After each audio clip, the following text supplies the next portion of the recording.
Boa noite, pessoal. Começa agora mais um Léo Estopa ao vivo. Eu queria agradecer a todos vocês pelas participações e queria começar dizendo que é importante, lógico, primeira coisa, é muito importante compartilhar para a gente aumentar o alcance e gostaria de pedir para vocês que imediatamente suspendam o Fora Temer. O Fora Temer não é mais interessante. Bom, enfim, é uma brincadeira, lógico. O Temer está preso por causa de um conflito de egos e como uma forma aí de pressionar, um poder pressionar o outro. Nós vamos falar sobre isso, mas eu queria pedir para vocês compartilharem para a gente aumentar o alcance. Muito obrigado. A Thaís Cunha fala, Léo, você está atrasando. Eu tô realmente, tô completamente perdido nos tempos. E ela fala, tem muita coisa atrás disso. Evandro Dias Silva Neto Sonhador fala, agora é a vez do Aécio. Não, Evandro. O Aécio é da turma que prendeu o Temer. O Poder Judiciário, na verdade, é controlado pela turma do PSDB. Seria muito bom se a gente realmente tivesse... seria muito bom que esse evento de prisão de políticos no Brasil fosse um evento realmente destinado a lutar contra a criminalidade. Seria perfeito. Não tem nada contra lutar contra a criminalidade, não. Desesperador. Deixa eu agradecer aqui as pessoas que estão participando. Estou vendo que está subindo bastante no Facebook também. Então não vou esperar muito, não. Eu já vou começar a... Deixa eu colocar aqui os comentários do canal do Estopa. Vou deixar os comentários subindo aqui. E pedir para vocês, por favor, quem estiver assistindo aí em outro lugar, venham participar pelo canal do Estopa, é onde eu estou colocando aqui os comentários. Olha, pessoal, importantíssimo é refletirmos sobre o motivo de todas as prisões e todos os processos que a gente tem visto ultimamente, para a gente chegar à conclusão do tamanho da picaretagem do Estado brasileiro. Olha, todos os eventos que a gente viu acontecer nos últimos dias foram eventos que não tiveram a intenção de justiça. Eles tiveram a intenção puramente política. Por exemplo, vamos pensar, se você é eleitor do Bolsonaro, a tendência sua é querer dizer que o Lula é um preso convencional. Mas vamos pensar no caso do Queiroz. Por que que o Queiroz apareceu com essa questão dos 7 milhões só depois do Bolsonaro ter sido eleito e depois do Bolsonaro ter se posicionado contra a reforma da Previdência? Então, até mesmo a investigação contra o Queiroz, que é uma coisa que prejudica o Bolsonaro, é uma investigação política. O que que eu estou querendo dizer com isso? Eu estou querendo dizer que pessoas poderosas estão fazendo uso do Brasil para eles. Vocês já pararam para imaginar que o que se diz hoje é que porque o Maia não aceitou o Sérgio Moro impor nele regras a respeito de correr o projeto de lei, né, do Moro lá, o Moro teria feito isso para vingar do Maia. Agora pensa, gente, olha, uma pessoa fez uso do Poder Judiciário, influenciou o Poder Judiciário, que fez uso da Polícia Federal Brasileira, todos eles pagos com nosso dinheiro, para fazer uma vingança pessoal. Olha, imaginem que as elites... Agora vamos pensar o seguinte, eu estou falando isso com você, eu estou vendo que tem aqui um bobo aqui, o Xu Passos, provavelmente eleitor do Bolsonaro, falta a Dilma. O detalhe é o seguinte, só por prender, o Xu Passos, pensa o seguinte, prender a Dilma só por prender? Prender a Dilma por quê? Só porque ela é de um partido oposto ao partido do cara que se admira? Será que é certo uma coisa dessa? Será que faz sentido continuar apoiando esse tipo de postura? Ou será que você tem inveja de pessoas que chegaram a um posto mais alto? Talvez assim, talvez essa seja a única forma de justificar brasileiros que estão comemorando essas prisões. Porque o que a gente tem visto é Poder Judiciário e Polícia Federal serem usados por pessoas poderosas para fazerem os interesses deles. Olha, seria maravilhoso. Vamos pensar numa coisa que nunca vai acontecer no Brasil. Obviamente, nunca vai acontecer no Brasil. Mas vamos pensar que a gente tivesse uma polícia que estivesse investigando os casos políticos para encontrar coisa errada, enviasse para o Ministério Público que estivesse denunciando os casos políticos e todos os casos políticos para prender criminoso de qualquer partido. Isso seria maravilhoso. Mas não é o que está acontecendo. O que está acontecendo na realidade é que uma pessoa nega um favor à outra e a outra tem poder de influenciar o Poder Judiciário para prender um parente daquela pessoa que negou o favor. Na prática, o que a gente está vendo acontecer é uma pessoa poderosa colocar vários funcionários públicos e toda a imprensa brasileira, assim, uma pessoa poderosa para fazer uma espécie aí de limpeza do ego, porque o Maia falou uma coisa que é óbvia. O Moro é funcionário do presidente Bolsonaro. É isso que ele é. O Moro não é um superpoder. Ele tem superinfluência. Ele conseguiu vingar do Maia, conseguiu colocar o sogro do Maia e pessoas que sabem coisas a respeito do Maia na cadeia. Mas, gente, pensa o seguinte. Será que até quando vale a pena, ô Culpassos, até quando vale a pena você comemorar o fato de que lá em cima as pessoas estão brincando com o nosso dinheiro e realizando seus próprios interesses? Será que isso faz sentido? Igual, falta a Dilma. Falta a Dilma por quê? Só porque ela foi presidenta? Tipo assim, como eu sei que eu nunca vou ser presidente na minha vida e eu sou um invejoso, eu quero que prendam a Dilma. Só pelo fato de você saber que ela alcançou um posto que você nunca vai alcançar. É isso que está acontecendo com o brasileiro. Uma quantidade muito grande de brasileiros invejosos estão pedindo a prisão a qualquer custo, mesmo de pessoas inocentes, porque elas sabem que nunca alcançarão aquele tipo de posto. E isso foi um dos venenos que foi colocado na sociedade brasileira pelos Estados Unidos. O sentimento de competição e o sentimento do ódio daquele que está mais lá em cima. É mais ou menos assim, já que eu não posso alcançá-lo, eu quero destruí-lo. Sorte extra, estou boa noite, vi o vídeo do policial e juiz federal no movimento Lula Livre hoje. Sorte extra, não vi sorte extra, mas é muito importante. Você falou uma coisa que eu acho até importante eu contextualizar aqui. Quando eu falo de poder judiciário estar a favor do que está acontecendo no Brasil, eu falo da instituição, eu não falo de todos os juízes, eu não falo de todos os magistrados.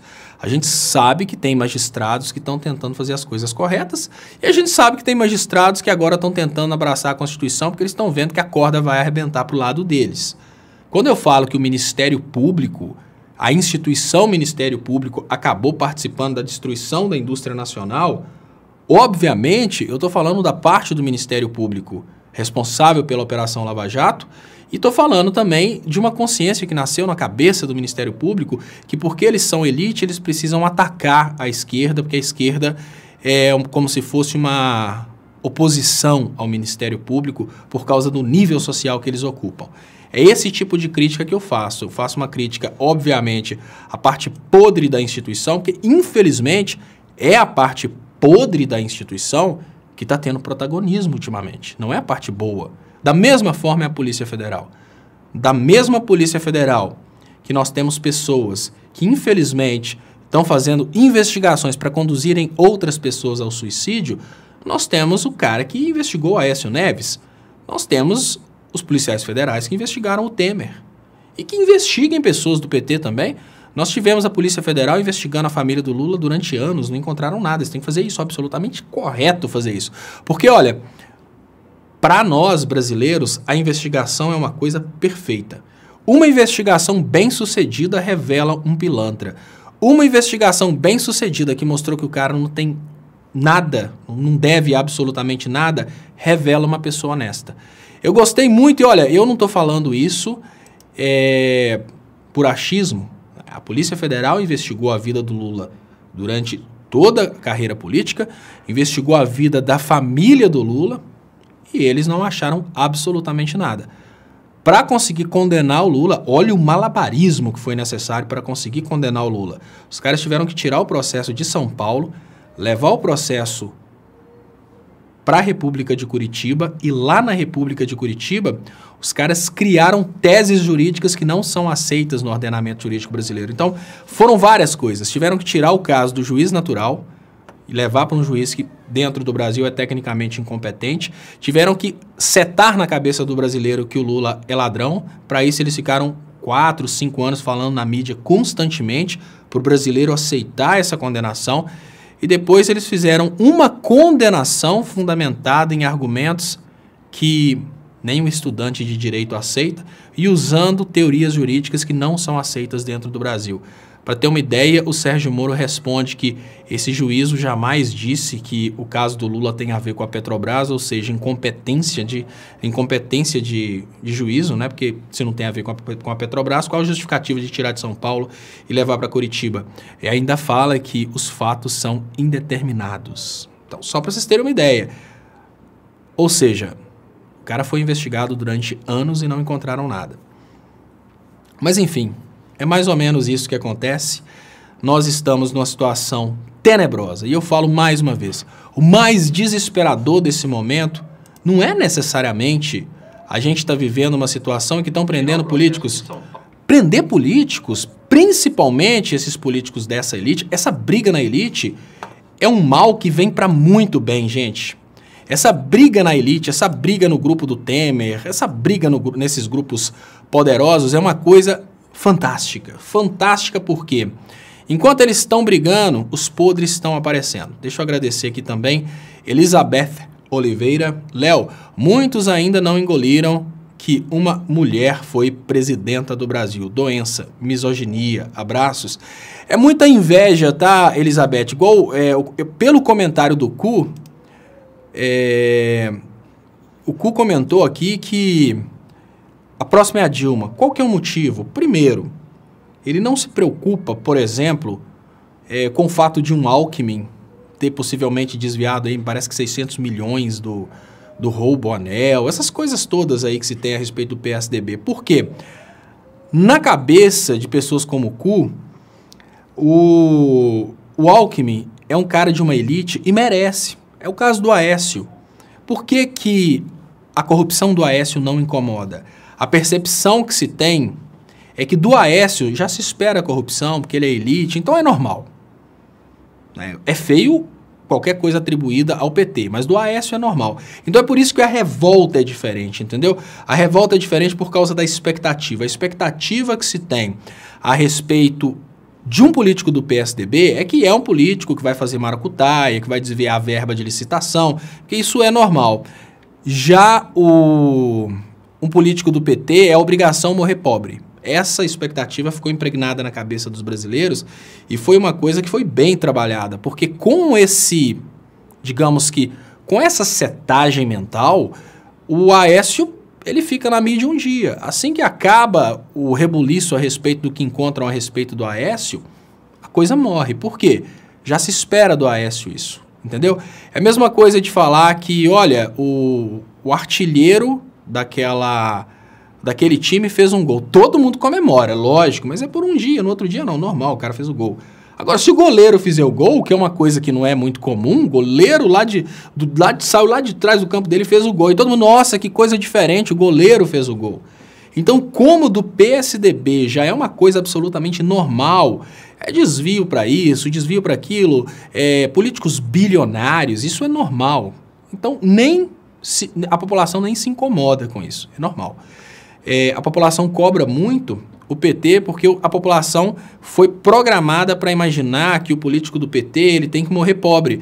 Aí você imagina, não, peraí, o cara é eleito deputado federal pelo PT. Se for pegar basicamente o salário dele com a ajuda disso, 50 mil reais, como é que você quer que esse cara tenha uma vida de privação e de miséria? Não dá. É quando eu escuto um imbecil falando que o filho do Lula trabalhava de catador de bosta de elefante. Pô, você tá falando de um filho de um cara que era deputado federal? Não é porque o filho do Lula fez biologia e ele trabalhou no zoológico. Aí eles criaram essa teoria que o serviço dele era faxineiro de bosta de elefante. Aí foi fazer o estágio dele em biologia, me parece, ou ciências biológicas. Aí ele teve esse momento aí no zoológico e falaram que a profissão dele era catador de bosta de elefante, e de catador de bosta de elefante o cara virou empresário, dono da Oi, da Friboi e da Ferrari de Ouro, né? Enfim, essa falta de senso das pessoas que eu não consigo entender. Peraí, de onde que você tira que é obrigação do Lula ser miserável? O MBL programa isso. Isso é uma programação muito inteligente. O que eles fazem? Eles criam essa expectativa de que o que a esquerda está vendendo é humildade e miséria. Porque ninguém quer humildade e miséria. Ninguém. As pessoas podem se fazer de humildes, mas elas não querem aquilo. O cara pode se contentar com o que ele tem e não querer tomar do próximo, mas ele gostaria de ter mais. Então, essa programação mental que foi criada no sentido de dizer que, olha, essa programação mental no sentido de dizer coisa do tipo, olha, você precisa escolher a direita, porque se você escolher a esquerda, você está escolhendo a miséria. Isso veio, obviamente, dos think tanks liberais dos Estados Unidos e foi difundido no Brasil para esses grupos, né, liberais, tipo Vem Pra Rua, MBL, essas coisas. E deu muito certo. Eu estou falando, obviamente, eu entrei nesse tema e agora eu estou vendo aqui que eu estou com o monitor errado, mas eu vou configurar rapidinho para colocar para vocês o que está acontecendo ali no... Deixa eu ver se é o 0. Não, é o 0. O 0 é o programa, como vocês estão vendo aí o programa que eu uso para fazer a transmissão. E agora sim eu consegui colocar, mas não é isso que eu quero não. Eu quero colocar isso aqui, ó.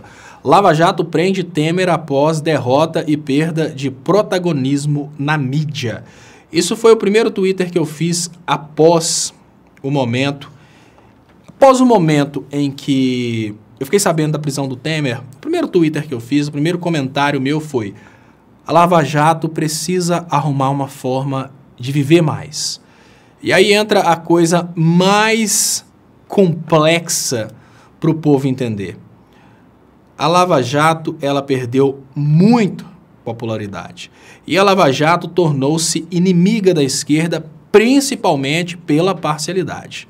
Parcialidade que prende políticos a favor da redistribuição de renda e do nacionalismo e privilegia políticos entreguistas. Aí o que acontece? A Lava Jato vai e prende aquele que é o símbolo da traição dentro do Brasil. Olha que estratégico. A Lava Jato deu uma super cartada. A Lava Jato atendeu, ao mesmo tempo, os interesses de pressionar o Rodrigo, né, o presidente da Câmara, e a Lava Jato, ao mesmo tempo, ela faz uma tentativa de conquistar a esquerda. Imaginem vocês que ninguém da esquerda acredita na Lava Jato, todo mundo da esquerda, todo mundo que saiu da bolha de ilusão a respeito do Sérgio Moro, sabe que a Lava Jato foi destinada no sentido... Olha, a Lava Jato foi destinada no sentido de destruir a indústria nacional, prender os políticos nacionalistas. Vamos resumir de uma forma bem simples. A Lava Jato veio para destruir aquele Brasil soberano e entregar para os Estados Unidos um Brasil submisso. Agora ninguém mais tem dúvida, né? Isso já aconteceu. A nossa indústria já foi destruída, o Brasil já é o Brasil submisso aos Estados Unidos, né? Agora nós vamos ter uma base dos Estados Unidos vigiando a gente aqui dentro de casa e assim por diante. A Lava Jato foi isso. E nesse momento, a Lava Jato está sendo muito combatida pela esquerda, porque até então parte da esquerda achava que essa coisa de entregar para os Estados Unidos era teoria da conspiração. Parte da esquerda pensava isso. Não, isso é teoria da conspiração. Essa parte da esquerda agora percebeu que não era teoria da conspiração. Aconteceu. O Brasil está entregue aos Estados Unidos, a indústria está destruída e não sobrou muita coisa não. Aí o que acontece? A Lava Jato ela precisa viver mais, ela precisa adotar o argumento de luta contra a corrupção. Só, gente, o que acontece na prática é que a sociedade brasileira, após o que aconteceu pela Operação Lava Jato, a sociedade brasileira passou a ver a justiça brasileira como uma prostituta. E eu falo isso pedindo desculpas a todas mulheres que trabalham com a venda do próprio corpo, porque as mulheres que vendem o próprio corpo, elas são dignas e honradas, principalmente porque elas vendem o que é delas. Mas eu digo prostituta no sentido de fazer uma coisa diferente daquilo que deveria ser feito por causa de interesses financeiros.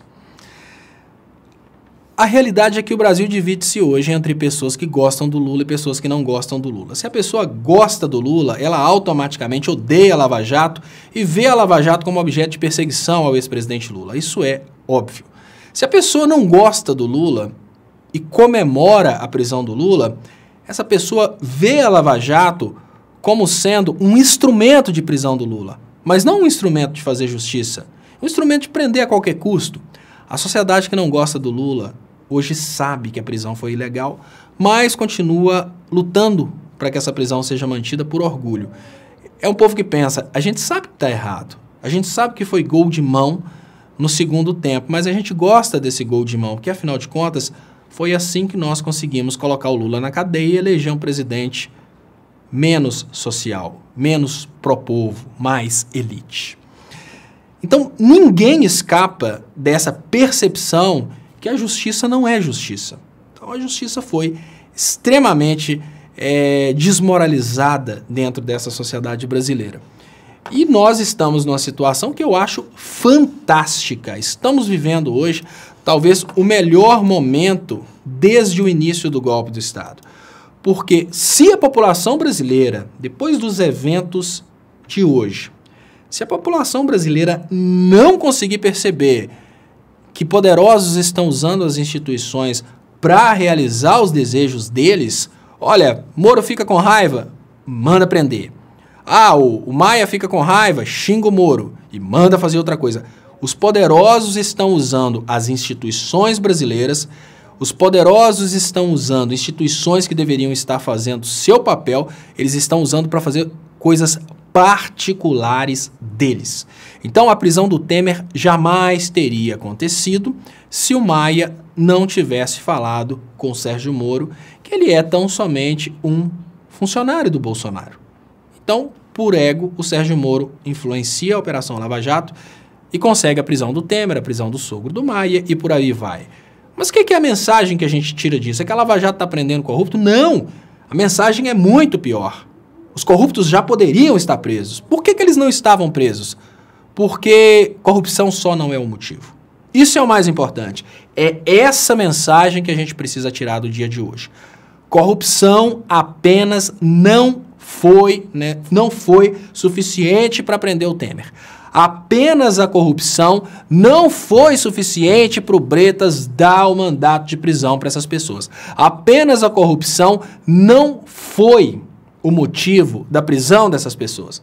O motivo da prisão dessas pessoas é um grupo de elite do Poder Judiciário fazer pressão em cima do Rodrigo Maia para o Rodrigo Maia obedecer o Sérgio Moro. Vocês entenderam? O que eu quero dizer é que não é a corrupção que levou o Lula para a cadeia. É interesse por poder. Da mesma forma que não é a corrupção que levou o Temer para a cadeia agora. O Temer está na primeira instância desde 1º de janeiro. Mas foi um dia depois do Sérgio Moro receber pelas caras que ele é só um funcionário do Bolsonaro, só um dia depois disso que saiu o mandado de prisão. Será que a população brasileira não vai perceber o que está acontecendo no Brasil? Então esse é o primeiro motivo que eu acho que o evento de hoje é muito bom. O evento de hoje é maravilhoso nesse sentido. E tem um outro motivo para comemorar o evento de hoje. Tudo que está acontecendo agora é uma briga que está acontecendo lá em cima. Lá em cima que eu digo nas elites. Existe no Brasil uma elite financeira do entreguismo, que é a elite do PSDB, uma elite financeira que depende do mercado interno, que é a elite do PMDB. A elite do mercado interno, ela não está muito a fim de o Brasil acabar, porque ela precisa vender para o brasileiro. Vamos pensar em parte dessa elite. Vamos pensar no empresário dono do Extra. Será que é bom para o cara dono do Extra que o brasileiro passe fome e não tenha dinheiro para comprar no supermercado dele? Para o cara do Extra, não. Mas para o dono da Vale é fantástico.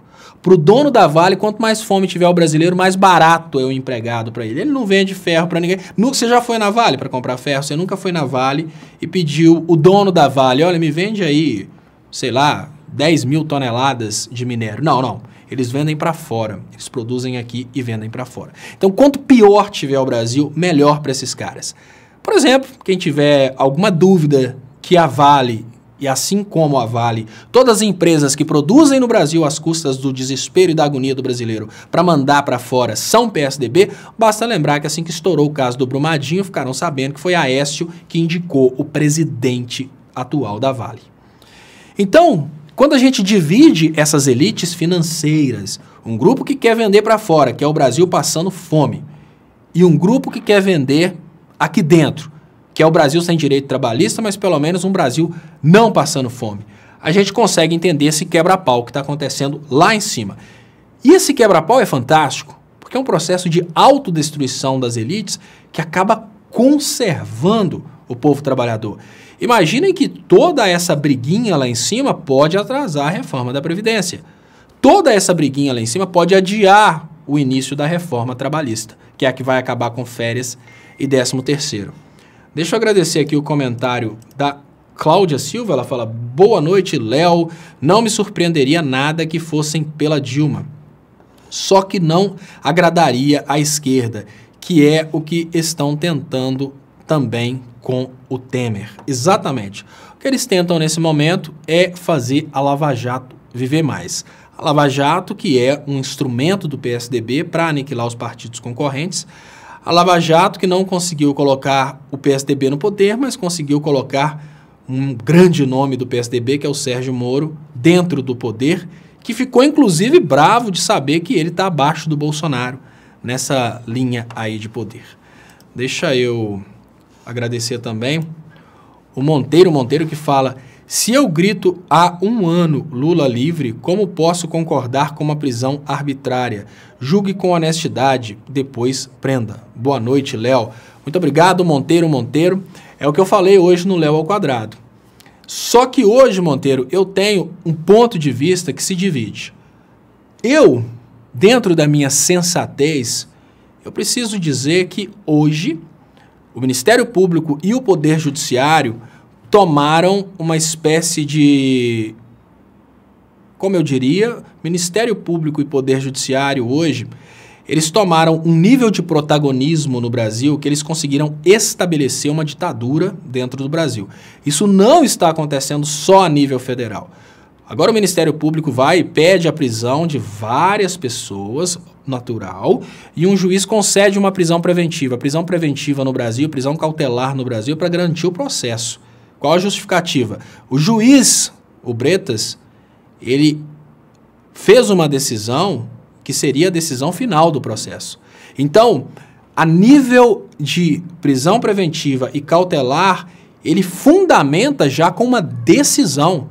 Numa prisão cautelar, o juiz tem que fundamentar o que justifica aquelas pessoas ficarem presas de forma cautelar. Vamos pensar, olha, você faz uma prisão cautelar, o único fundamento para a prisão cautelar, para vocês terem uma ideia, gente, de como que o Brasil acabou em termos de direito. O Brasil desmoronou.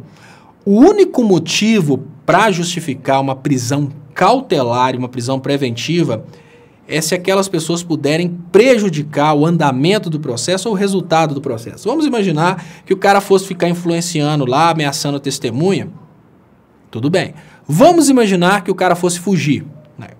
Vai prejudicar o resultado do processo. Ele não vai poder ser preso. Tudo bem, são motivos para prisão cautelar. Mas o juiz é obrigado, numa prisão cautelar ou preventiva, justificar a prisão cautelar ou preventiva.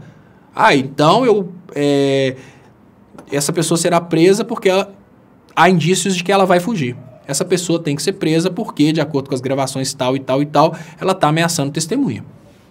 Garantir o processo, né? Isso é prisão cautelar. O Bretas, na fundamentação dele, ele já faz uma espécie aí de, como eu diria, ele já dá sentença. Na fundamentação dele, ele já coloca o Temer como sendo o cara, o chefão da quadrilha. Mas espera aí, como que você vai pegar no meio do processo, num país em que ninguém poderá ser considerado culpado antes do trânsito final de sentença penal condenatória, como é que você vai pegar uma pessoa e vai declarar prisão preventiva e prisão cautelar, né, que no mesmo processo tem preventivo e cautelar, como é que você vai fundamentar já dando a sua decisão no processo? O que significa que o Bretas já decidiu a respeito do julgamento final. Vocês entenderam? A prisão cautelar é para garantir o processo, mas ele já deu sentença. Ele já decidiu a visão final dele a respeito do processo. O que significa que não interessa mais o que o Temer vai levar. Então, olha, no primeiro ponto eu falo, é inconstitucional, é uma aberração, é uma das piores coisas que poderia acontecer, esse desrespeito à Constituição. Mas no segundo ponto eu vou chamar a atenção de vocês. Eu não sou contra quem está comemorando a prisão do Temer. Eu não sou contra. Sabe por quê? Nós estamos numa guerra. E nessa guerra, o inimigo não vai ter piedade da gente. O Aécio Neves, ele passou pela mesma coisa, chegou lá no Senado, inclusive o PT votou a favor do Aécio Neves para garantir a Constituição. Aí o Aécio Neves se safou dessa e saiu comemorando a prisão do Lula. Da mesma forma, se o Temer sair amanhã e der uma entrevista, ele vai falar na entrevista que o Lula tem que morrer na cadeia. Aí eu penso comigo, olha, quer saber de uma coisa? A prisão é ilegal, a prisão é inconstitucional, mas quem quiser comemorar essa prisão, trata-se de um inimigo. E nós estamos numa guerra. Uma guerra não dá para ter dó do inimigo. Essa é a segunda visão que eu tenho a respeito dessa prisão do Temer. Não dá para ter dó de um inimigo no meio de uma guerra, porque hoje todo o PT se manifestou, porque o PT é um partido muito da democracia, da coisa certinha, enquanto o Bolsonaro está lá fazendo tudo assim, tudo vale contra o inimigo. Não interessa. Uso de milícias, tudo vale contra o inimigo. Aí o PT fica lá, ó. O PT já fica diferente, né? Peraí.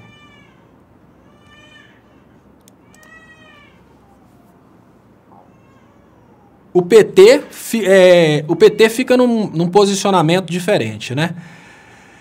Que é, não pode fazer coisa errada, tem que respeitar a Constituição. Aí vai, luta por isso, não pode fazer coisa errada, tem que respeitar a Constituição. Aí o Temer sai. 20 minutos depois, o Temer está lá dando uma entrevista, comemorando a prisão do Lula. Ele vai falar coisa do tipo, como pode prender uma pessoa tão honesta como eu, ainda se fosse o Lula, que é um ladrão, aí sim tem que ficar preso até morrer, mas eu, que sei usar próclises, ênclases e mesóclises, não posso ficar preso. É uma barbaridade. A gente sabe que isso vai acontecer. Então, olha, sinceramente, é um inimigo. Então, quem quiser abrir mão de defender os direitos fundamentais e o Estado democrático de direito, é exatamente isso que é o significado do Estado de exceção. No Estado de exceção acaba direitos fundamentais e acaba Estado democrático de direito. Estado de exceção é isso. Então, que seja, né? A galera tá aqui triste com a Michelle, tá sozinha. A Michelle deve estar sofrendo demais nesse momento. Cláudia Silva, bom te ver melhor, Léo. Continua acreditando na autodestruição da escória. Faz parte das suas naturezas. Estou amando ver essa briga de víboras. Essa falou faz parte da natureza e tem até aquele ditado interessantíssimo, né? Quem não presta por si mesmo se destrói. O mais importante, porque olha, o mal sempre entra em acordo no final das contas. O mais importante é termos oportunidade para usarmos esses eventos para mostrarmos para a população. Tá vendo que você foi feito de besta? Tá vendo que você foi feito de idiota? Não tem essa coisa aí de que um juiz julgou o Lula porque o Lula cometeu crime. Não! Da mesma forma que agora o Temer, que é meu inimigo, foi preso só porque houve um desafio do Moro e o Maia, só por isso. Ou seja, eu estou admitindo que a prisão do meu inimigo, do seu inimigo, do inimigo do Brasil inteiro, aconteceu de forma ilegal, de forma política. E por mais que eu queira ver o Temer morrer na cadeia, preciso admitir que foi uma prisão ilegal. Agora vamos conversar sobre a prisão do Lula. Você acredita mesmo que a prisão do Lula foi legal? Não, não foi. A prisão do Lula foi uma prisão política, assim como a prisão do Temer. Simples, básico, simples assim. Olha, das pessoas que me acompanham, eu acho que o maior fã que eu tenho, assim, do bolsomínio que me acompanha há mais tempo é Ruth Mick. Ruth Mick é uma fã tão incondicional, mas assim, tão incondicional entre os bolsonarianos, que ela participa dos dois programas. Na hora do Léo ao quadrado, tá aqui Ruth Mick oprimindo, falando bobeira, falando da radiação. Você conhece tudo. Assim, Ruth Mick sabe mais das coisas que eu falei do que eu mesmo. Te garanto que ela vê 10 vezes mais o que eu faço do que minha mãe. E tá aqui constantemente. Então, eu tenho que admitir que eu tenho que ter um carinho também pelos bolsominions que estão aqui constantemente. Então, obrigado, Ruth Mick. Participa aí, faz a galera do chat rir. A galera já te conhece, já sabe que como é que as coisas funcionam. Paulo Henrique fala que o Congresso não está atendendo os interesses da população dos mais pobres. A Camille Silva fala, a Ruth está apaixonada pelo Léo. Pode ser, tá vendo? Mandou até um coraçãozinho aqui, ó. Pode ser que seja, ó. Não dá moral, Deise Ribeiro fala, não dá moral, Léo. E tem um vocabulário vasto para formular mais de uma linha de frase. Eu defendo o fim da polícia militar e criar uma polícia civil fardada especial. Sebastião Pinheiro. Ô, Sebastião, você sabe que quando eu vejo esses movimentos de que querem o fim da polícia militar, eu nunca entendi o que é querer o fim da polícia militar. Porque nós precisamos admitir que hoje as polícias sempre estiveram sob controle do poder e o poder usa essas polícias não para fazer justiça, não para fazer coisa errada. A polícia é usada pelo poder para oprimir o pobre que se revolta contra o poder. Isso é natural. Mas qual que seria a diferença de uma polícia militar e uma polícia civil fardada? Eu não consigo ver diferença, não. Eu vejo que, olha, nós temos, né, até onde eu consigo ver, nós temos uma polícia militar, que é uma polícia preparada para combater o crime acontecendo, e nós temos uma polícia civil, que é a polícia judiciária, preparada para investigar o crime acontecido.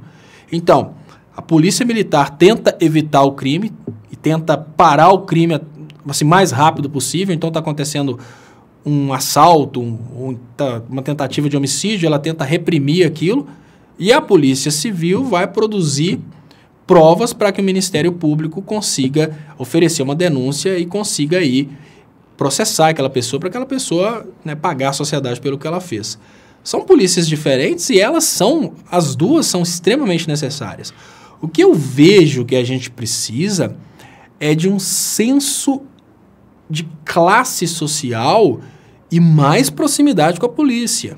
Tem um erro muito grande da esquerda de querer ter ódio da polícia e considerar a polícia como inimigo. Esse erro da esquerda de achar que porque um ou outro policial ele está obedecendo determinadas ordens, ele é inimigo da esquerda, esse erro tem sido utilizado constantemente pela direita para ganhar a aprovação das polícias. Olha, para vocês terem uma ideia, o maior inimigo da polícia brasileira e das Forças Armadas, nunca na história do Brasil, nós tivemos um inimigo mais inimigo da polícia e das Forças Armadas.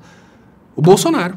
O maior inimigo que a polícia já teve dentro do Brasil, o maior inimigo que as Forças Armadas brasileiras já tiveram é, sem dúvidas, o Bolsonaro.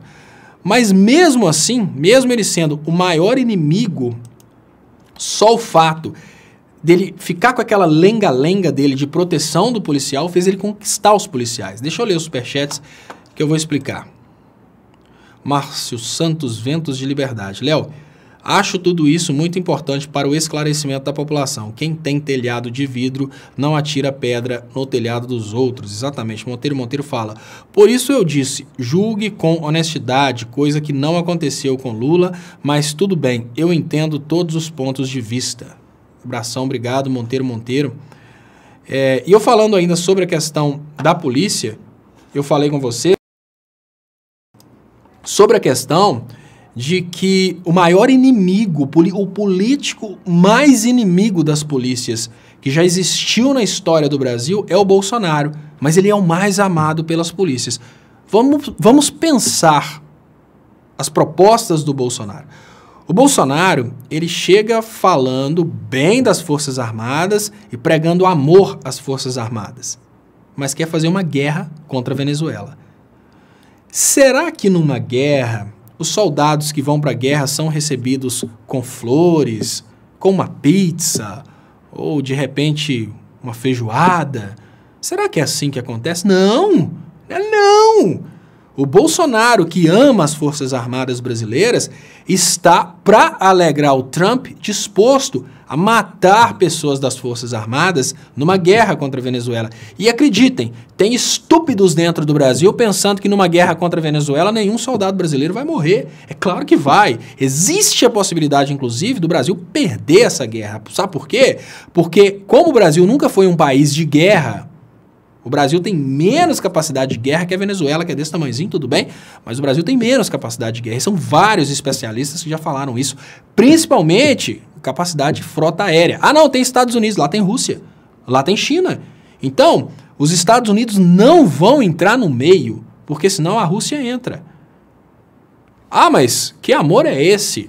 As Forças Armadas brasileiras, um amor que mata, um amor que pretende matar soldados das Forças Armadas. Eu falo com você, para as Forças Armadas, quem que é melhor?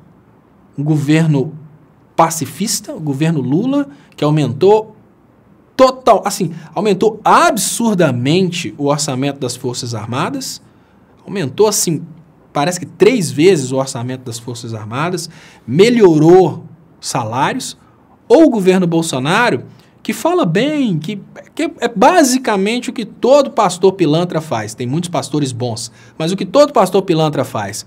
Fala bem, abraça, trata muito bem, mas por detrás está ferrando. O que o Bolsonaro fez na prática? Tratou bem, falou que tem que valorizar, puxa saco, mas na prática está oferecendo para o Trump matar nossos soldados numa guerra contra a Venezuela. Aí vamos para as polícias. O Bolsonaro é, sem dúvidas, o maior inimigo da polícia militar. Isso, assim, isso com quilômetros de certeza. A polícia militar, ela age na repressão do crime. E o que a polícia militar tem de diferente dos demais seres humanos durante a repressão do crime? A possibilidade de ter um maior acesso às armas. É claro que o bandido pode estar armado, mas vamos cair na real. O cara chegar, um policial chegar, um grupo de policiais chegarem numa rua para prender um bandido e aquele bandido está armado, é bem diferente de um grupo de policiais chegar numa rua para prender um bandido e toda a vizinhança está armada. Às vezes o cara é armado naquela rua e a vizinhança vai fuzilar os policiais. Às vezes é o bonitinho da rua. O bonitinho da rua acabou de bater na namorada. Todo mundo gosta dele, mas ninguém sabe que ele faz coisa errada. Aí na hora que vê um policial metendo algema, aparece a menina lá que é apaixonada com ele, pega a arma do pai e dá um tiro na cabeça do policial. É assim que funciona. Ou seja, o maior inimigo da polícia militar brasileira, na prática, é o Bolsonaro, mas ele fala tão bem da polícia. Ele apoia a polícia, claro. É política, gente. Isso é política. Na prática, as ações do cara são ações de extrema inimizade. A polícia tinha, basicamente, com pequenas exceções, o uso exclusivo das armas de fogo. Agora todo mundo tem. O que você vai dar de diferencial para a polícia agora? Superpoderes? Você vai dar uma armadura do Iron Man para cada policial poder combater os bandidos? Porque sem diferencial, onde está a capacidade da polícia de reprimir o crime? Você está colocando o bandido agora, o bandido comum ao redor do Brasil. Não estou falando de crime organizado, não. Se a gente for pegar a situação do Brasil, 210 milhões de habitantes, e for tentar contextualizar toda a situação do Brasil pelo crime organizado do Rio de Janeiro, você está extrapolando, não é assim. Vamos pensar na situação normal. Eu vou pensar na minha cidade, na cidade de Ponte Nova. Lá na cidade de Ponte Nova, a gente conhece basicamente quem são os traficantes, quem são os bandidos, é uma cidade muito pequena. E a gente sabe que a polícia, quando a polícia chega para pegar esses caras não confrontam a polícia. Pouquíssimas vezes esses caras têm coragem de confrontar a polícia. Os caras sabem que chegaram ali 10 policiais armados, ele pode até estar armado sozinho, mas e se ele e mais 20 naquele contexto estivessem armados? Ou seja, a gente está criando uma situação para que em todo lugar do Brasil a polícia seja desafiada, como na favela do Rio. Esse Bolsonaro é amigo da polícia? Claro que não. Ah, mas ele fala tão bem da polícia? É sim, ele fala bem da polícia. Isso é uma estratégia política. Ele fala bem da polícia. mas ele não faz coisas boas para a polícia. Da mesma forma que ele fala que ele é nacionalista e foi lá nos Estados Unidos entregar o Brasil. Ele não faz absolutamente nada do que ele fala. E é exatamente por causa do nível da estupidez do povo brasileiro de não perceber que uma coisa é falar e a outra coisa é fazer, que a gente está descendo a serra. Deixa eu agradecer aqui. Tatiana, Bozo Marionete dos Estados Unidos, canalha, mentiroso, psicopata e estúpido. Que nojo desse animal. Boa noite, Léo, e obrigada pelo seu discurso libertador. Que se dane o Temer. Que se dane o Temer, né? Eu quero ver onde vão fazer movimentos Temer livre, porque falam, não, que estão prendendo bandidos. Não, o Lula não é bandido. Tanto é que você vê movimentos Lula livre. Eu nunca vi um movimento Cunha livre. E eu tenho certeza que nem a família do Temer vai ter coragem de fazer um movimento Temer livre. Porque é bem difícil defender um cara que tem gravações, filmagens, é bem difícil. E uma coisa que muita gente da esquerda pelejou para ver foi uma prova que realmente convença a pessoa de que o Lula é culpado. Até hoje eles estão pelejando. Ah, mas tem o pedalinho do sítio, né? Pedalinho do sítio. Muito obrigado, Tatiana, pelo superchat. Superchat que é muito importante para o crescimento e para a sobrevivência dos canais. Eu queria agradecer muito vocês pelas participações. Queria agradecer o pessoal que está no Facebook. Lembrar vocês do Facebook que essa transmissão está sendo gerada aqui no canal do Estopa no YouTube. Quem não for ainda inscrito no canal, peço para vocês, por favor, se inscreva nesse canal aqui no YouTube. Quem estiver assistindo pelo canal Leonardo Estopa, eu te peço que, por favor, se inscreva no canal do Estopa também. Deixa eu ver como é que estão os comentários.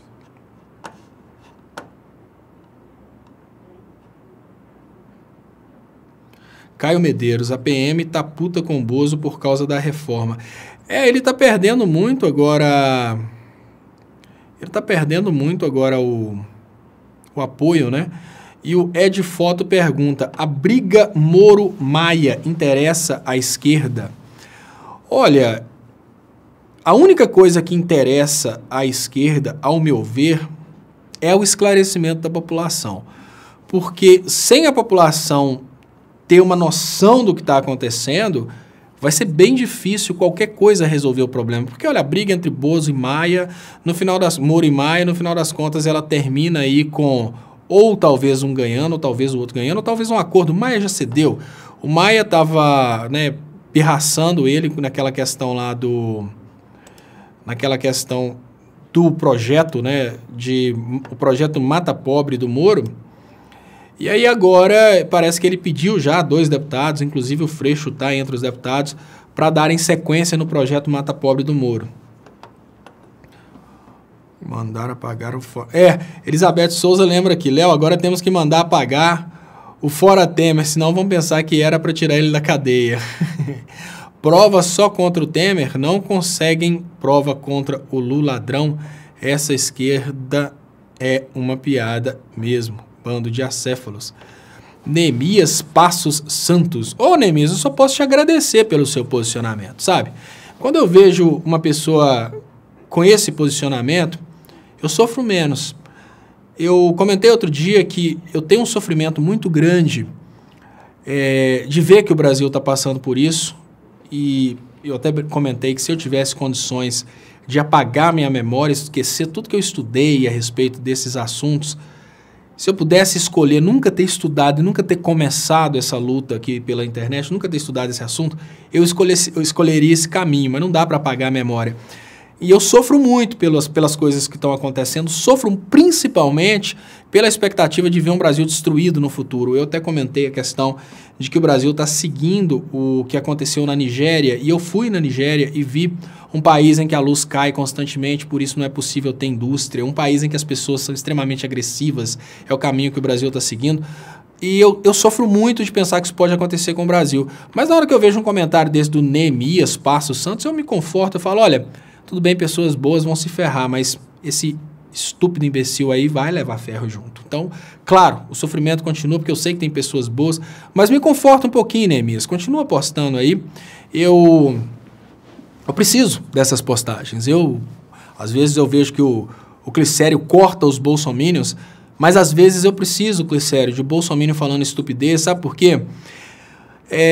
Quando eu começo a entrar em desespero, e eu vejo como que o desespero a respeito do fim do Brasil pode prejudicar uma pessoa, a Tássia está se recuperando de um infarto, a Tássia Camargo está se recuperando de um infarto, esse infarto não veio por nada. A Tássia está lutando para esclarecer o povo brasileiro a respeito do que está acontecendo há muito tempo. Estúpidos como Neemias Passos falam, não, ela é comunista, Lei Rouanet, são todos imbecilizados. E eu até cheguei a falar com a Tássia, falei, Tássia, na hora que você começar a sofrer, leia os ataques e pense, essa pessoa merece, que aí você vai abstrair um pouco. Então eu falo, olha, eu gosto, por isso que eu falo às vezes com o pessoal da moderação, não gente, não corta não, porque eu preciso trazer essas pessoas para a memória no momento que o sofrimento vem. Naquele momento que eu começo a agonizar e pensar, meu Deus, estão destruindo o meu Brasil, aí eu trago para a memória comentários como desse Neemias aí e penso, não, mas esse Brasil merece passar pelo que está passando, né? Lógico, peço desculpas a vocês, pessoas boas que estão participando aqui. Aqui, ó, o Márcio R. Regis. Cadê a Dilmanta? Então, vamos ver o que vai ser a vida do Márcio R. Regis com o Bolso Cérebro, né? O Bolso Intelectus, né? Deve ser, já que é Dilmanta, vamos fazer um sufixo para o Bolsonaro também. O bom é o Bolsonaro, deve ser Bolso Intelectus. Bolso Einstein, talvez, ou como que poderia ser, né? Porque se a Dilmanta, né, é Bolso, sei lá, nem sei o que. Mas deve ser isso, Márcio, né? O Bolsonaro que é inteligente. Aquele ali que é muito... Aquilo é um estadista. É o Bolso... Sabe, o Márcio? É o que eu estava falando há pouco tempo atrás. O desespero que me bate ao pensar que o Brasil está descendo a serra, indústria fechada, o Brasil acabando, o Brasil submisso completamente aos Estados Unidos. No momento que eu começo a entrar em desespero e pensar o meu país está acabando, eu preciso trazer para a memória aquilo que me dá conforto. De pensar, não, peraí, está acabando, mas dentro do Brasil tem o Márcio Regis. Aí... vamos deixar esse cara se ferrar um pouquinho? Esse cara merece. Então, aí vai. Agora, José Francisco Leal fala uma coisa que é absolutamente tudo. Deixa eu tentar trazer aqui, porque ele trouxe realmente aquilo que responde completamente. O erro do PT foi não politizar o trabalhador. Está aqui, José Francisco Leal. O José Francisco falou tudo aqui. O PT achou que bastava resolver o problema econômico. E eu vou até fazer um exemplo aqui, que é uma coisa muito comum nas gerações passadas, que é a coisa de criar patrimônio. É muito comum na geração passada. A geração do meu pai, por exemplo, era assim. Aquele pai que achava que amor era deixar patrimônio para os filhos. Aí o que o pai fazia normalmente? Se matava de trabalhar. Meu sogro é desses. Meu sogro, o sonho dele é construir um prédio para deixar o prédio para a filha, para deixar para a neta, e aquele desespero se mata de trabalhar. Porque tem essa expectativa de que tem que deixar um patrimônio. Só que tem pessoas que não consideram educação um patrimônio. Graças a Deus não foi o caso do meu sogro. A Jennifer, ele batalhou e conseguiu estudar a Jennifer. Mas tem várias pessoas que, infelizmente, elas perdem os pais com um certo patrimônio que os pais deixaram, mas sem preparação para cuidar desse patrimônio. Isso é muito comum no Brasil. O pai trabalhou, se matou de trabalhar, aí o pai foi e conseguiu deixar ali casas, um prédiozinho, um sítio para o filho, mas não deixou preparação intelectual nenhuma para lidar com aquilo. Aí o que acontece? O cara vai e perde absolutamente tudo com poucos anos. Isso é normal no Brasil. O que aconteceu com o PT que a gente precisa concordar é isso. O PT trabalhou no Brasil de uma forma muito semelhante a esse pai que acha que é só criar patrimônio e está muito bom. O PT realmente, ele colocou muito esforço na luta contra a fome, colocou até um esforço na educação geral, mas ele abriu mão de conscientizar politicamente o brasileiro e manter o brasileiro com consciência de classe, porque nós temos hoje o cara que acabou de financiar um carro para pagar de 60 vezes, achando que ele faz parte da mesma classe social do Temer. Então ele vê o Temer preso e sofre e pensa, meu Deus, nós ricos estamos sendo presos. Né? Tem uma vizinha em Ponte Nova que durante as eleições, Aécio e Dilma, ela escutou tanto a história de que são os empresários que movem a economia. Não, que move a economia formada por trabalhadores e empresários, lógico.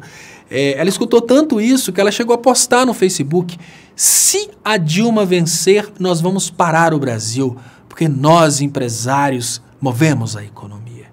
Tipo assim, ela estava descartando o trabalhador nesse momento. Como se o trabalhador não fosse importante para a economia tão quanto o empresário. E é exatamente isso. Essas pessoas não têm noção de como elas são pobres. Eles pensam assim, olha, nesse meu contexto aqui eu sou rico. Mas se eles conhecessem o que é o preço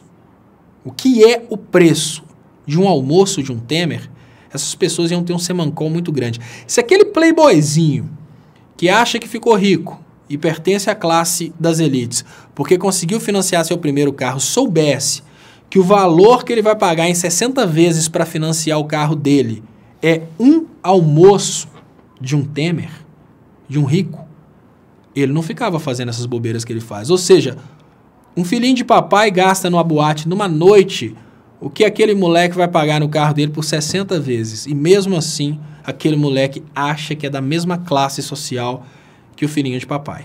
É o que acontece, infelizmente, nessa realidade brasileira. Deixa eu agradecer aqui o Monteiro. Léo, meu nome é Jair Monteiro, só volto a usar meu nome quando esse lixo for sair do poder. Lula livre, amanhã todos na Paulista, em São Paulo. Nossa, que triste fado, hein, Monteiro? Eu vou te contar um segredo aqui, você não conta pra ninguém, não. Meu nome é Leonardo Michel. E o Léo Atucci ficava zoando, às vezes, quando o Michel Temer, que hoje está preso, era presidente. Acontece nas melhores famílias. Muito obrigado aqui pela participação. Deixa eu liberar aqui.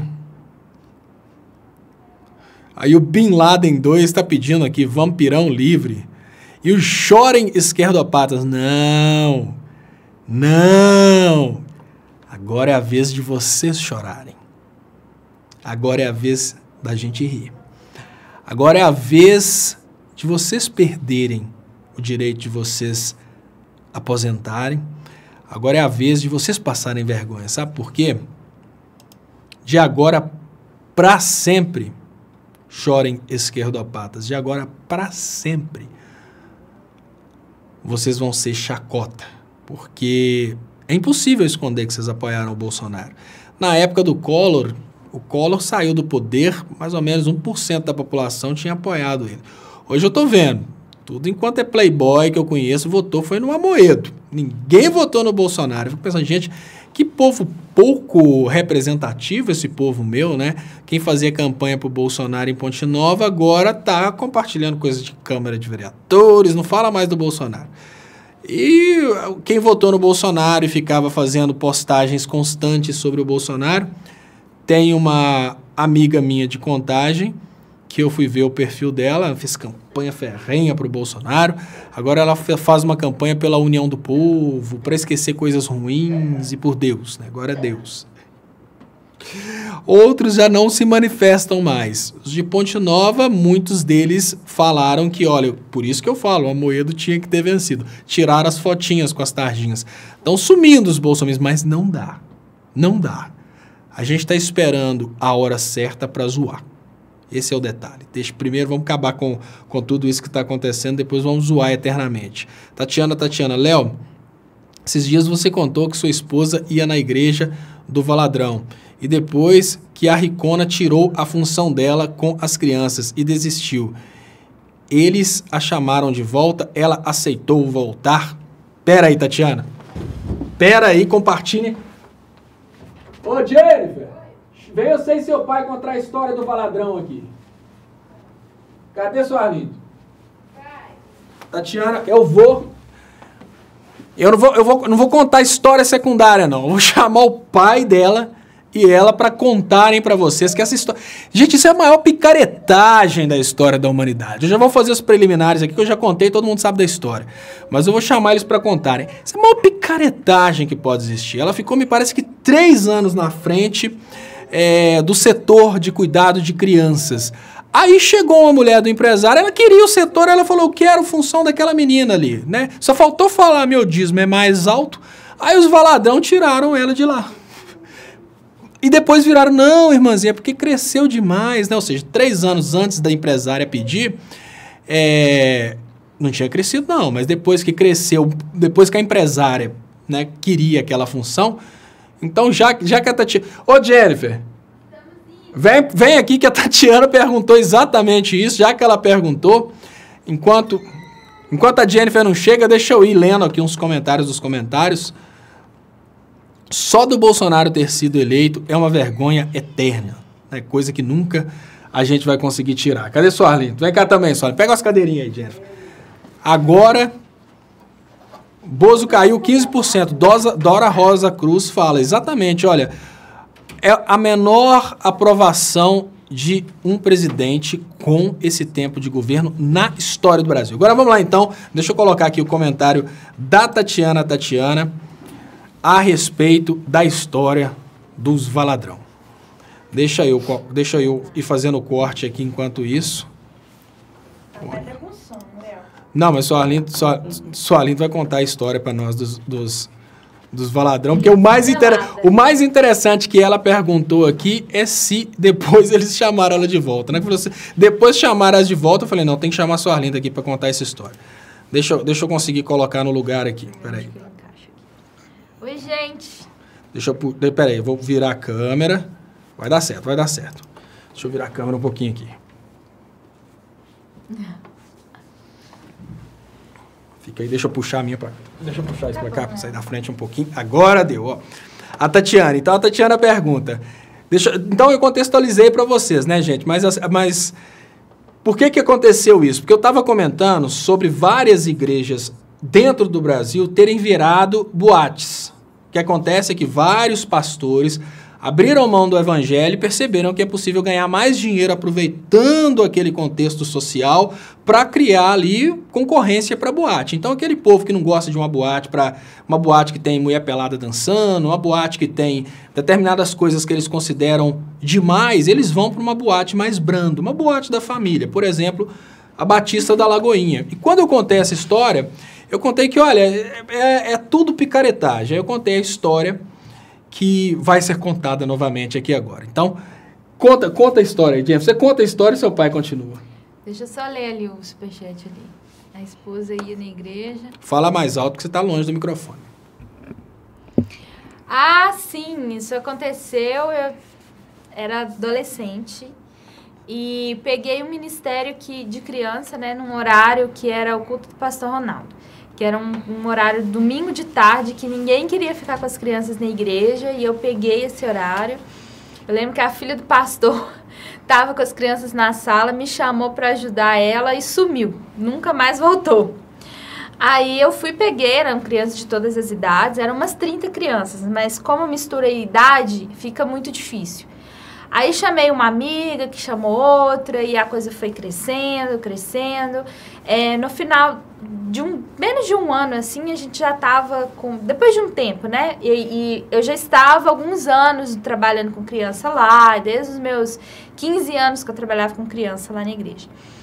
Aí o ministério foi crescendo, os pais começaram a levar as crianças para ficar lá, e assim eles ficavam no culto. O culto ia aumentando, né? Porque os pais podiam deixar as crianças lá para ficar no culto, e por aí vai. Aí, quando eu já estava grande, já tinha mais de 300 crianças, salas divididas, né, e tal, eles me tiraram, alegando que eu era nova demais para administrar, para ficar no ministério, né? E me colocaram só para ficar numa sala com as crianças, assim. Tiraram todo esse processo que eu fazia, né, de ser amiga do pessoal. Eu ligava toda semana, fazia um acompanhamento, né? Conversava com todo mundo, fazia a parte administrativa também com os professores, né? E aí eles me tiraram e colocaram lá uma mulher que era esposa de empresário, enfim. Tiraram. Aí na época eu lembro que eu conversei, mandei minha mãe, mandou uma carta que minha mãe ia me ajudar também. Ela mandou uma carta pro pastor Márcio e ele voltou falando Márcio é Valadrão também, tá, Tatiana? Só que antes do André Valadrão tinha o Márcio Valadrão. É o pai. Aí ele mandou um recado, né, falando que era para me deixar lá, mas que era para deixar a mulher também. E ela que ia administrar porque ela era mais velha. Aí mandou esse recado. Pelo menos foi o que me passaram, na hora né? que ele checou o nível do dízimo.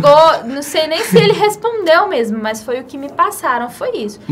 Aí eu entristeci muito meu coração e parei de trabalhar com criança lá na igreja. Mas eu ficava na igreja o domingo todo e ainda na quarta-feira, ainda quando ela ainda cuidava de criança e ainda quando era no bairro tinha célula, eu ainda tinha célula infantil.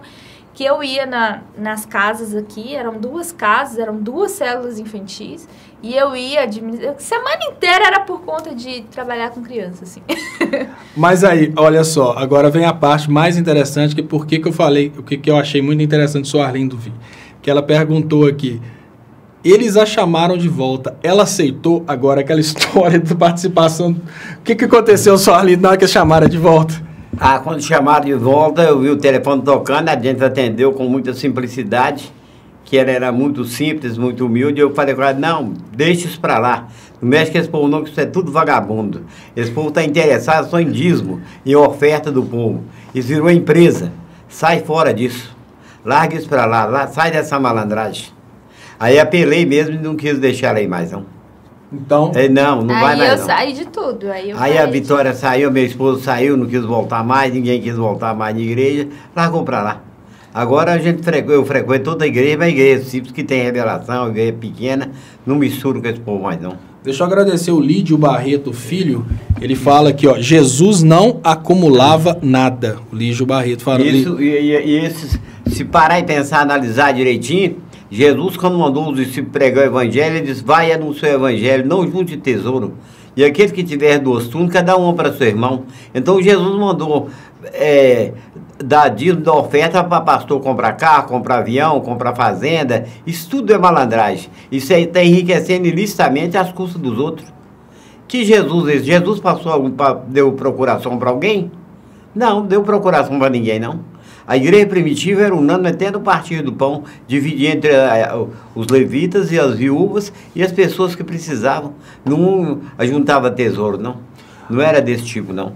Isso é malandragem. Uma coisa que a gente precisa, né, antes de encerrar, eu vou falar sobre essa questão da igreja, uma coisa que é muito importante, que as igrejas tiveram uma participação muito grande na política, porque as igrejas, algumas, tem muita igreja boa, tem muito pastor bom, claro, mas muitas igrejas, e infelizmente as igrejas que têm a maioria dos fiéis, elas partiram para esse ponto político, para essa bizarrice que a gente está vivendo hoje, e partiram por interesses financeiros. Nós temos 2 pontos para observar nesse momento. É claro que numa situação em que a gente fala sobre o André Valadrão, por exemplo, obviamente ele vai ganhar muita grana com essa brincadeira, porque ele é o dono da igreja, ele fecha diretamente com os políticos, é completamente diferente. Mas o pastor pequeno que embarcou nessa é um estúpido, porque o cara vai perder o dízimo. E olha, infelizmente, todo pastor que embarcou nessa campanha do Bolsonaro só pensa em dinheiro, porque ele sabe que o Bolsonaro é um anticristo. Então, o pastor que embarcou nessa achando que ele vai ganhar mais, se ele é de igreja pequena, ele é um estúpido. Principalmente porque... sem aposentadoria, sem o dízimo da aposentadoria. Sem 13º, sem o dízimo do 13º. Sem férias, sem o dízimo das férias. Desempregados, não tem dízimo. Então, nós estamos vivendo uma situação em que até os pastores foram feitos de idiotas, foram estúpidos nessa brincadeira. Agora, é lógico, os grandes donos de igreja, como Silas Malafaia, André Valadrão está iniciando agora seu cartão de crédito. Se algum de vocês precisar de um cartão de crédito aí, inclusive que você pode passar de 10 vezes uma terra no céu, pode fazer na bandeira de cartão dele. Ele não fala isso, você está falando. Ele não fala isso. Ele fala que as pessoas merecem o melhor. É uma justificativa que muitas pessoas se conformam com isso. Só que Jesus é totalmente contrário ao que Jesus falou. Porque Jesus, quando viu que o povo estava comercializando no tempo que ele fez, quebrou tudo e brigou com todo mundo e falou que não, que na casa de Deus não pode ter comércio. Ou seja, eles estão fazendo o contrário. Totalmente. É por isso que eu falo abertamente e eu até convido qualquer pastor dessas igrejas que me processe. Eu falo, olha, Silas Malafaia, André Valadrão, Marco Feliciano, Magno Malta, todos esses pastores que apoiaram o Bolsonaro são anticristo. E eu convido, por favor, me processem, me dê essa chance de provar na justiça que vocês são anticristo. Porque fica parecendo que o Léo tá falando só para criticar. Não é para criticar, não, é porque eu li o Evangelho. Mas simples. Quando a gente entende, lê o Evangelho e sabe o que Jesus falou, a gente sabe que tá errado. Então não adianta. Muitas pessoas falam assim, igual, né, minha tia mesmo falou comigo, mas eu fiquei meio chateada, mas aí ele justificou que a gente merece o melhor e tal, e é isso mesmo, a gente merece o melhor. Mas aí a pessoa aceita o errado e coloca todos os outros como errados. E isso é importante. Se sentir certa. O caso da tia dela é um caso que eu falo para vocês que é um caso que consegue contextualizar muito bem o que acontece com quase todas as pessoas que frequentam essas igrejas. Essas pessoas não sentem falta da igreja, elas não estão indo lá para procurar Deus, elas sentem falta de um convívio social. O que essas igrejas conseguem fazer é promover um convívio social aparentemente grátis. Quando você sabe que você vai ter que pagar antes, você já chega com o pé atrás. No entanto, quase todo fiel dessas igrejas paga. Então, as pessoas que antes, né, a cultura anterior nossa de ir para uma boate, de ir para um barzinho, de ir para balada, essa cultura, aos poucos, ela vem sendo substituída pela cultura de ir para esse tipo de igreja que não tem diferença nenhuma de uma boate. São igrejas que estão lá tão somente para fazerem esse convívio social entre as pessoas. E tem mais uma função. Quem vai gosta. Quem vai defende o erro. É extremamente inteligente. Como correto. Extremamente inteligente. E outro que critica como errado, o demônio. Exata, que tá dando lugar. Aí vem com papo de ameaça, né? Não, existe daqueles que falar com o ungido de Deus. Existe uma coisa básica, eu já falei, eu quero ver que esse Deus do Malafaia me matar. Mas enfim, existe uma coisa básica para você entender o que faz com que essas pessoas se tornem escravas dessas igrejas, que é a transformação em membro, ou então o ganho de status. No momento que aquela pessoa ganha uma carteirinha de membro da igreja, é mais ou menos como se o advogado passasse na OAB, ou então o engenheiro conseguisse tirar a carteirinha do CREA, o dentista agora tem o Conselho Regional de Odontologia. É um status, o cara sente aquilo como sendo uma coisa grande, ele não quer perder aquilo. Ali dentro daquele contexto, ele é membro, ele é acima daquele que está chegando agora. Então, o cara já tem esse status. Imagina quando ele vira obreiro, presbítero, ou então qualquer outro cargo na igreja, ali ele se acha um Deus. É bem difícil um camarada chegar a ser um deputado no contexto do Brasil, mas às vezes é mais fácil dentro de uma igreja ele conseguir ser obreiro, conseguir ser presbítero, ser reconhecido. Então as pessoas estão ali por ego, procurando o próprio reconhecimento e elas se tornam escravas disso. Então é uma troca interessante. O pastor está oferecendo para aquela pessoa a ilusão de que ela é importante naquele contexto, a pessoa acredita naquela ilusão que ela é importante naquele contexto, e por causa dessa crença a pessoa não consegue sair dessa escravidão. A tia dela defende com unhas e dentes essa boate da Lagoinha, exatamente por isso, porque dentro daquele contexto ela se sente bem, ela se sente pertencente a um contexto importante, ela se sente importante como membro daquilo, está ali há muito tempo. Então é mais ou menos assim, olha, aqui dentro eu sou alguém, fora daqui eu sou pobre, fora daqui eu sou uma pessoa comum, fora daqui eu não sou ninguém. Então as pessoas defendem aquele contexto com unhas e dentes. E se essas pessoas criticarem o dono do contexto, ou seja, o rei, o valadrão, como é que elas vão ficar no contexto? Então o dono, ou seja, o rei daquela pequena monarquia, ele é incontestável. Se você contestar, você perde o título que ele te deu. Aí você tem que voltar para o mundo. Então é por isso. Lembrando que não são todos. Tem pessoas aí falando que pastores... tem pessoas sérias. Tô lendo ali os comentários. Tem pessoas falando que pastores estão defendendo o Lula livre e tal. Não é. Eu não tô falando... Gente, não olha só. Um pastor ser bom não obriga ele a defender Lula livre. Não é isso. Um pastor ser bom obriga ele a defender a verdade. Se ele não tiver certeza de uma coisa, ele não pode fazer. O que os pastores fizeram nessas últimas eleições foi trazer histórias que eles não acreditam, que eles sabem que é mentira, por fins de politicagem. Se um pastor tem dentro da convicção dele que Lula é culpado, ele não é obrigado a defender o Lula para ele ser um bom pastor. Mas um pastor fica trazendo histórias de que tem que matar, tem que distribuir armas, tem que matar o bandido, ele sabe que isso não está no evangelho. Isso aí coloca ele como um desgraçado, como um anticristo. Ele é um servo do demônio. Por quê? Ele está buscando na Bíblia formas de contextualizar o que o oba-oba popular está pedindo. Ele não precisa ser nem político, ele não precisa nem ser a favor de um nem de outro. Eu conheço uma pessoa que não é evangélica, ele é espírita, o Haroldo Dutra Dias. Ele não tem opinião política nenhuma. Isso não faz dele ruim nem para o PT, nem para o PSD, para nada. Ele é um líder religioso que não tem, digamos que, uma opinião política. Isso é muito legal. Então, um líder religioso ter seu posicionamento religioso sem opinião política, ele não precisa ser Lula livre, ele continua sendo um bom pastor. Agora, um desgraçado modificar completamente a Bíblia, ficar criando uma história de liberalismo. Olha, Jesus era totalmente contra você virar as costas para o mais pobre. Então, um pastor desgraçado apoiar um cara que falou mal de um Bolsa Família, que é um programa para acabar com a miséria, que é exatamente o que o Jesus Cristo mais defendeu, não abandonar os miseráveis, o cara que entra de um lado de um político desse é satanista e anticristo, não tem dúvidas. Então, se um pastor apoia um político desse, ele está sendo satanista, ele está sendo anticristo. Ah, mas ele é obrigado a apoiar o Lula? Não! Muito pelo contrário, ele deveria manter-se longe da política, apoiar ninguém. Ah, ele tem que apoiar o Lula livre para ser um bom pastor? Não. Ele simplesmente tem que apresentar o evangelho com a convicção dele, não modificando para atender os interesses dele. Isso seria um bom pastor. Deixa eu agradecer vocês pelas participações hoje, agradecer com muito carinho aqui as participações da Tatiana sobre esse assunto, que eu sempre achei interessante, e eu queria pedir para vocês compartilharem, eu vou colocar a reprise, compartilharem a reprise para que as pessoas assistam também a reprise. Mas uma coisa interessante que está escrito na Bíblia, que no final dos tempos haveria apostasia. Muitos apostatariam da fé sem ficar na mesma. E que muitos pastores pregariam por dinheiro e os juízes julgariam por propina. Então o que está acontecendo hoje em dia é isso. Os pastores estão disputando para ver qual vai ser o mais rico. Eles estão correndo atrás de dinheiro, eles estão correndo atrás de cliente, não de crente.